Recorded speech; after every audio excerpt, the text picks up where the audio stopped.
Alors bonjour à tous, là nous allons attaquer le deuxième bac de permaculture puisque le premier a bien donné. Pour cet hiver nous allons commencer par planter des légumes perpétuels et là en l'occurrence on commence par le poireau. Alors voici nos, on appelle ça des bulbilles, on appelle ça comment? Des bulbilles du poireau. Bulbilles, ouais. Voilà la tête que ça a. Voilà, et Dominique va vous expliquer un peu le fonctionnement et la plantation. Ah bon, on va suivre le mode d'emploi de là où on les a, achetés. Hein. Donc en fait pour les planter, on a fait, alors là pour vous montrer, hein, on a fait une belle tranchée en fait d'environ 20 cm de profondeur. On les a pas tout à fait, mais je vais les enfoncer un petit peu. Donc et sinon vous pouvez faire un simple trou de 20 cm avec un outil de ce style. Donc là on a fait une belle tranchée. Hein. Alors, c'est bon? Ouais, ça va. Tu répartis.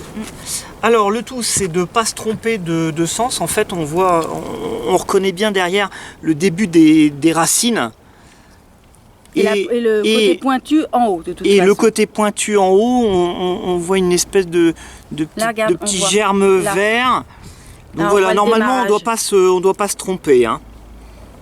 Voilà. Alors, allez, c'est parti. Alors j'en mets à peu près tous les 20 cm en distance. Voilà. Alors je les avais bien placés tout à l'heure, mais tu me les as... ils n'étaient pas au bon endroit. Ah, ils n'étaient pas au bon endroit. Bon. Voilà. Tiens, tu vas de l'autre côté. Et puis encore deux autres. Alors, dans notre mode d'emploi, il est dit que on ne va pas recouvrir tout de suite la tranchée. Pas complètement. Alors, on n'a pas dit la date, au fait? Là, nous sommes le 28 septembre. Le 28 septembre. Voilà. Alors, il est dit qu'il faut le faire quand les températures sont moins chaudes. Moins chaudes, ouais. Bon, voilà. Là, ce matin, il faisait un peu froid. Là, bon, ouais, mais je pense que ça devrait aller. Donc, en fait, on va les recouvrir juste de 5 cm. Alors, juste une petite poignée de terre. Voilà, on met juste une petite poignée de terre. Ensuite, alors là c'est bien humide. Oui. C'est bien humide, on donnera un petit coup d'eau là pour que la terre elle adhère bien aux bulbilles. Et puis en fait on va le laisser comme ça. Et il est dit que quand ça va commencer à pousser, eh bien au fur et à mesure on va les recouvrir. Voilà. Quand là les premières feuilles vont apparaître, on va les couvrir au fur et à mesure jusqu'à temps que la tranchée soit complètement remplie. Voilà. Et là, après, ils feront leur vie. On a oublié de dire qu'il fallait penser à mettre de l'engrais avant le... Oui. Nous, on en avait mis avant dans le bac, donc on n'en a pas remis là. Mais il faut bien penser à nourrir le terrain avant. Voilà. Et puis, comme ça, on verra si ça donne bien, si on a une bonne récolte. Alors, il a l'air de dire que ce sont des poireaux un petit peu fins. Oui. Après, on expliquera quand ils seront arrivés à l'âge adulte, on expliquera comment les couper pour qu'ils repoussent, etc. Alors nous, on en a fait deux rangées. Là, on en a filmé qu'une.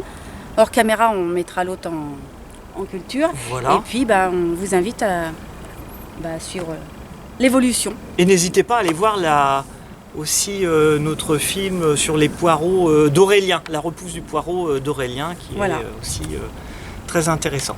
Voilà. À bientôt. Alors, nous sommes le 10 octobre et voici nos poireaux perpétuels. Alors, ils ont sacrément bien poussé, à part peut-être un ou deux, mais vous pouvez voir un petit peu. Hein, ils ont poussé de largement 10 cm. Alors, comme il y a eu un tout petit arrosage, la terre est déjà un petit peu tombée, mais de toute façon, comme conseillé, vous voyez, on va recouvrir, donc au fur et à mesure qu'il pousse. Voilà, on recouvre. Alors celui-là, il a pas trop poussé. Voilà, ici. Donc je vous propose en fait qu'on se retrouve uniquement quand on aura de très beaux poireaux. Voilà. À bientôt. Alors, voici nos poireaux 1 an après. Alors, il faut savoir qu'on a déjà fait une récolte. Et ensuite, on les a laissés repousser. Alors là, ils sont un petit peu couchés parce que avec tous les potirons, les courges et tout ça, les feuilles avaient recouvert un peu l'ensemble. Mais ça n'empêche que les poireaux ont bien repoussé. Alors vous vous souvenez, on avait mis une bulbille. Ça s'est multiplié, donc ça forme vraiment des groupes de poireaux. Ça s'est bien multiplié. Hein, on voit bien les groupes de poireaux. Voilà. Alors évidemment, c'est pas forcément des très très gros poireaux, bien que regardez ici là, on a un poireau un peu plus gros que les autres.